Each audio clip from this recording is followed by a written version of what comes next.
Hello everyone, welcome back to Stock Market Meridian. Today is 6th July 2026 and you're watching today's post market report. Let's begin our video with today's market action. Today our markets closed in positive zone with strong bullish momentum. Most sectoral indices ended in green. However, the IT sector was the only major underperformer. After witnessing gains for the last two trading sessions, the IT sector once again came under selling pressure. So let's understand why IT stocks declined today. A major reason behind today's weakness is the upcoming quarter one earnings season, which officially begins on 9th July when TCS announces its quarterly results.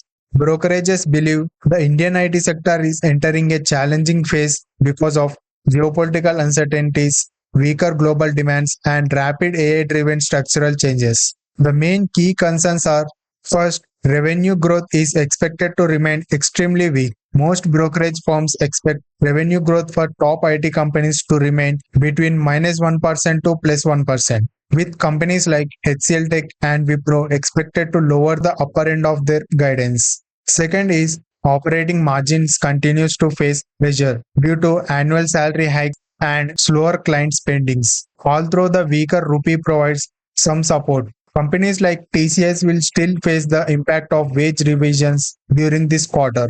Third thing is demand remains soft globally.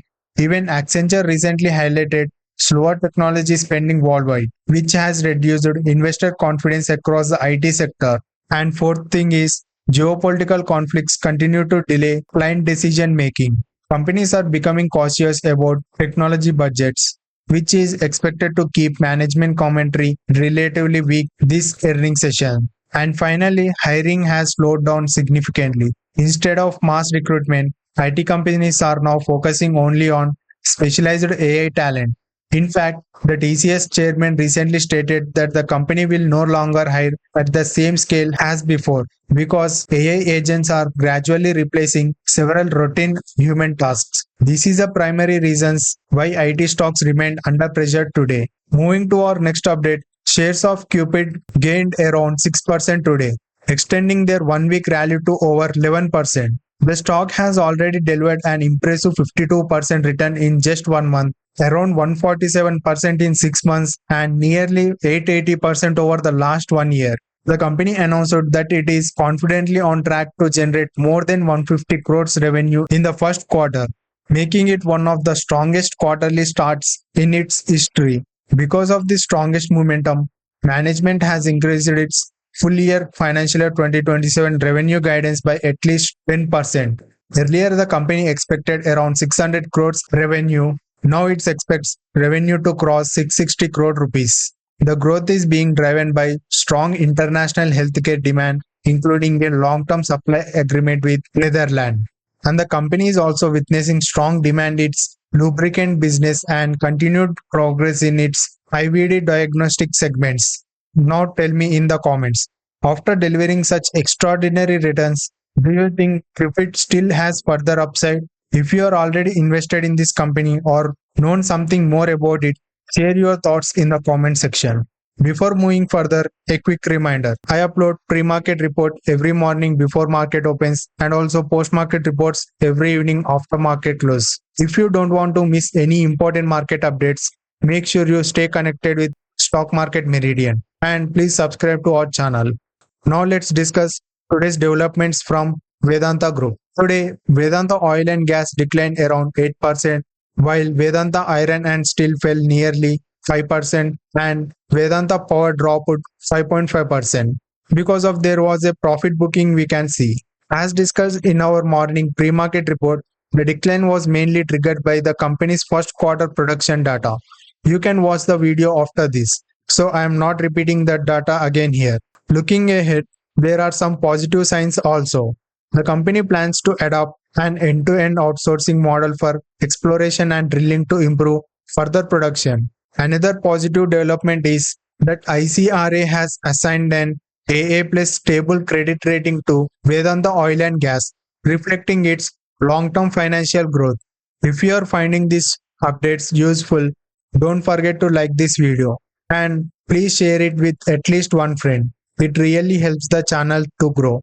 Next update is shares of Raymond gained nearly 4% today. The rally came after the company appointed Banu Prakash Srivastava, former chairman and managing director of Bharat Electronics Limited, as the CEO of its defense business now. Raymond has aggressively expanding beyond textile into defense, aerospace, and advanced engineering. Mr. Srivastava brings nearly 40 years of experience in defense technologies. During his leadership at BEL, the company market capitalization increased from around 51,000 crore rupees to nearly 1.5 lakh crore rupees, while securing over 55,000 crore rupees worth of new orders. His expertise covers radar systems, naval sonars, missiles, electronic warfare, tactical communications, and AI technologies. Raymond now plans to strengthen its defense electronics, aerospace, software, and automotive engineering businesses under his leadership. Another important update related to defense sector is Adani Defence and Aerospace has announced a massive investment of 2,500 crore rupees. Company will establish South Asia's largest private sector missile manufacturing ecosystem in Madhya Pradesh. The project is expected to generate around 5,000 jobs while significantly strengthening its India's indigenous defense manufacturing capabilities. This is another major positive development for India's defense ecosystem. Now let's talk about power equipment companies. Shares of Hitachi Energy, GE Vernova, Siemens Energy, Cummins India, and CG Power rebounded strongly today, gaining up to 6%. Last week, these stocks corrected sharply after the government temporarily allowed four Chinese electrical equipment manufacturers to participate in certain power infrastructure tenders for the next 2 years. We had already discussed this development in Friday's post-market report. Today, global brokerage firm Nomura described that the sell-off has an overreaction. According to Nomura, the government's order clearly stated that this exemption does not create any long-term policy change. Historical data also shows that these Chinese companies has captured only around 9% of total transmission contracts between financial year 2009 to financial year 2020. Indian companies continues to dominate high-value electrical equipment such as transformers, substations, circuit breakers, and HVDC systems. So, according to this report, this exemption is not much negative for Indian companies. And there is also an important update from CG Power. Its joint venture CG Semi has officially started commercial production at its G1 OS80 Semiconductor facility in Gujarat. At full capacity, this plant will manufacture around 300 million semiconductor units annually. And this facility is part of the company's largest 7,600 crore semiconductor investment plan, making it an important milestone for India's semiconductor manufacturing ambitions. Another important global update is memory chip prices are expected to rise significantly. Samsung is reportedly planning to increase DRAM prices by up to 20% during the current July to September quarter. The increase is driven by rising global demands from AI, smartphones, cloud computing, and enterprise applications. So, for Indian markets, this is an important development because it may impact margins of electronic manufacturing services companies. Stocks to keep an close eye on Chains Technologies, Dixon Technologies, and SJS Technologies. Moving ahead, SJVN has officially inaugurated its 1000 megawatts Bikaner solar power project in Rajasthan. The project has been developed at a cost of approximately 5,492 crore rupees.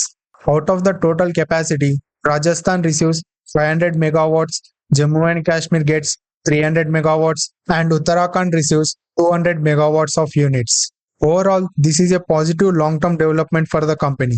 Next update is Shyam Metallics reported a 10.9% year-on-year increase in stainless steel sales to 7,928 tons. However, sales declined around 24% on month-on-month basis. Despite lower monthly volumes, average realization improved significantly, and the average selling price increased 25.3% year-on-year and 11.5% month-on-month, reaching around 1.7 lakh rupees per ton. So it's indicating strong pricing power.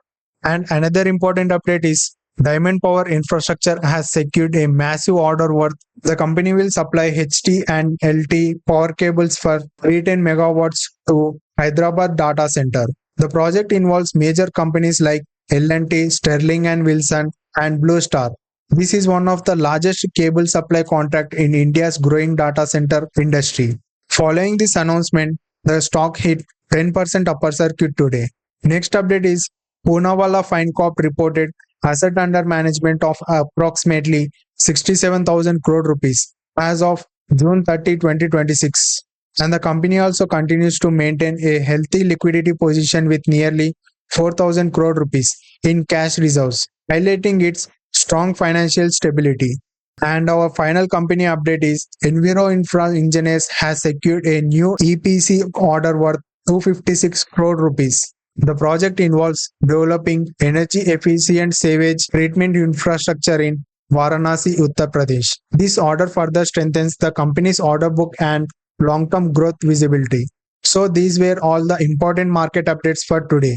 If you found this video informative, don't forget to like, share and subscribe to Stock Market Meridian. I will meet you again tomorrow morning with another pre-market report before market opens. Until then, thanks for watching. Signing off. Bye bye. Jai Hind.